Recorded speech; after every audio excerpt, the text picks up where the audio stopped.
Doctor साहब बोलते बहुत अच्छा, सुना कभी कि मुनिराज जंगल क्यों चले गए, कि जंगल में अगर जानवर मिलेंगे भी तो शरीर खाएंगे, उपयोग नहीं खाएंगे, और अगर नगर में रहेंगे तो ये मनुष्य उनका उपयोग खा जाएंगे, और उनको आत्म साधना के लिए उपयोग डिस्टर्ब नहीं होना चाहिए।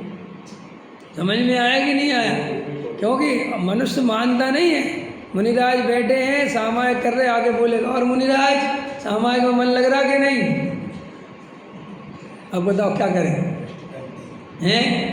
और आज आहार अच्छे से हो गया था कि नहीं हैं? और बढ़िया चल रहा है आपका, चलो कुछ सुनाओ हमारे लिए। अब बताओ अब क्या करेंगे मुनिराज? तो वे कहते हैं कि हम इससे अच्छे भैया जंगलों में अच्छे हैं, एकांत में अच्छे हैं, यहाँ कोई मंजों का आवागमन नहीं हो। और जंगलों का अर्थ वो जंगल नहीं होता, ये लोगों के बहुत दिमाग में गलतफहमी है।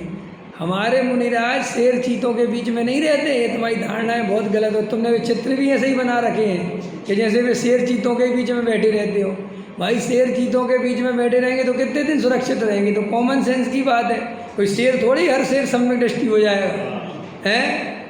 हर शेर महावीर का जीव थोड़ा ही है। तो फिर क्या है?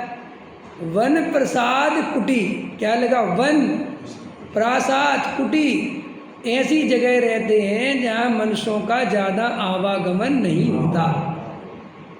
नगर के छोर पे, समझ में आया? वहाँ पे जहाँ पर नगर की सीमा प्रारंभ हो रही है, थोड़ा ही सा वहाँ पर जैसे खेत वगैरह आ जाते ना, जहाँ किसान वगैरह बस आते ही जाते हैं, ऐसी जगहों पे निवास करते हैं मुनिराज, ताकि वो आहार आदि लेने के लिए भी बस मतलब आधा किलोमीटर 1 किलोमीटर आए और नगर में आ गए। अगर वे घनघोर जंगल में चले जाएंगे तो वे तो आहार ही लेने नहीं आ पाएंगे। बराबर। अरे जो तुम्हारी नसिया तो ये भी आई थी, पहले गुफाएं बनाई जाती थी। आप उड़ीसा में चले जाओ, बसती बोलते थे, आप उधर चले जाओ तमिलनाडु तरफ, तो आपको बहुत सारी पहाड़ों पर एकांत में बिल्कुल गांव के पास बसती होती थी, और वो बिना उसकी होती थी, ऐसे ही बना देते थे। वो गुफा में वो खोद के पत्थर में वो बैठे रहते थे, मुझे अपनी साधना करते रहते थे। और वहीं से निकल के आए तो नीचे नगर होता था, जैसे पहाड़ है ना, छोटी सी पहाड़ी, और नीचे उतरे तो वो आ गया, गाँव आ गया, तो वहाँ आराधिक हो गए। बहुत सिंपल सिटी थी। आज तो साधुओं का इतना आडंबर बढ़ गया है, इतना आडंबर हो गया, आहार आदिक में इतना आडंबर हो गया, प्रवचन आदिक में इतना आडंबर हो गया। समझ में आया?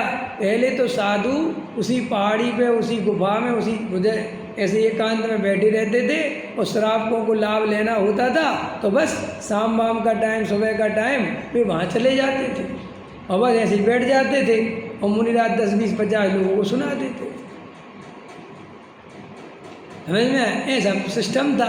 बड़े बड़े नगरों में मुनिराज जाते नहीं थे, छोटे से गांव में जाते थे कि 10, 20 लोग होते थे, 100 में उसने सुन लिया, ना माइक की ज़रूरत, ना किसी की ज़रूरत, ना कुछ, और वहीं अपने बैठे बैठे अपने शास्त्र लिखते रहते थे। तो कोई गांव के लोग होते थे, वे उनको चीज़ें दे जाते थे लिखने के लिए, कोई रख जाते थे कि इनको ज़रूरत पड़ेगी तो अपना कर लेंगे, ताड़पत्र पे लिख देते थे, और वहीं लिख के जैसे 4 दिन रहे, 3 दिन रहे, तो वहीं लिख के चले जाते थे, और वे लोग उठा लेते थे। ऐसे जनवाणी सुरक्षित होती थी।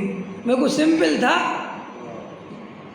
मुनिराज बिल्कुल निरपेक्ष रहते थे जगत के जीवों से, न उन्हें सेठियों के नाम पता होते थे, न उन्हें कुछ होता था। समझ में आया? बहुत आनंद से, बहुत ये है मुनिचर्या वास्तव में। तो लोगों को मुनिराज वन जंगल में रहते हैं वो अर्थ निकालते, ऐसा नहीं है।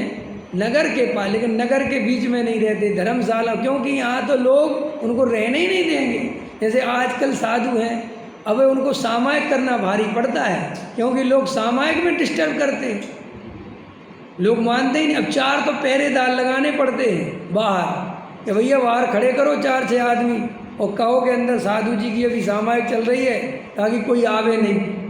तो अब बताओ, जैसे 6 आदमियों की तो ड्यूटी लगाओ उन बेचारों की, तुम्हारी सामायिक के चक्कर में। तो ऐसी पराधीन क्रिया साधु कभी भी स्वीकार नहीं करता। समझ में आया? क्योंकि वो ऐसी पराधीनता में रहेगा तो उसका तो आत्म कल्याण ही रुक जाएगा। माने एक सामायिक करने के लिए 6 आदमी बाहर खड़े करने पड़ जाए तो दिन में कितने बार करनी पड़ती है उनको, तो कितने बार खड़े करे रखेंगे? है।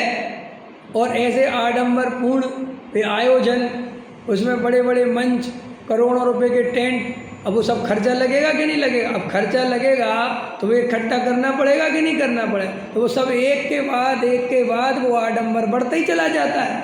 फिर हमारे प्रवचन भी जिनवाणी चैनल पे आने चाहिए, हमारे प्रवचन भी अरहंत चैनल पे आना चाहिए।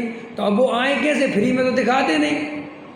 ये तो 21,000 रुपये, 31,000 रुपये, 51,000 रुपये दिन के लगते हैं। तो उसके लिए पूर्णार्जक, वो क्या होता है, पूर्णार्जक ले आओ भैया, अब उनकी व्यवस्था बनाओ। तो वो एक घड़ा उल्टा रखने से वो सारे घड़े उल्टे पे उल्टे रखते चले गए। एक झूठ बोलने के चक्कर में 1000 झूठ बोलने पड़ गए।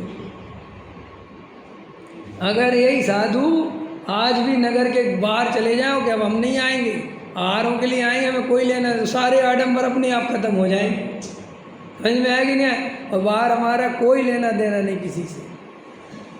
तो बोलो आडंबर खत्म हो जाए कि नहीं हो जाए? लेकिन वो आडंबर तो भैया आजकल तो कंपटीशन है। एक साधु दूसरे साधु से बड़ा होना चाहता है, वो उससे बड़ा होना चाहता है, वो उससे बड़ा होना चाहता है, तो उसको और सेट चाहिए, उसको और सेट चाहिए, उसको और सेट चाहिए। इस चक्कर में सारा रायता फैल गया और इस सारी स्थितियाँ विकृत हो गई। क्लियर हो गया? तो मुनिराज भी ऐसे प्रसंगों से दूर रहते हैं जहाँ कसाय के निमित्त हों।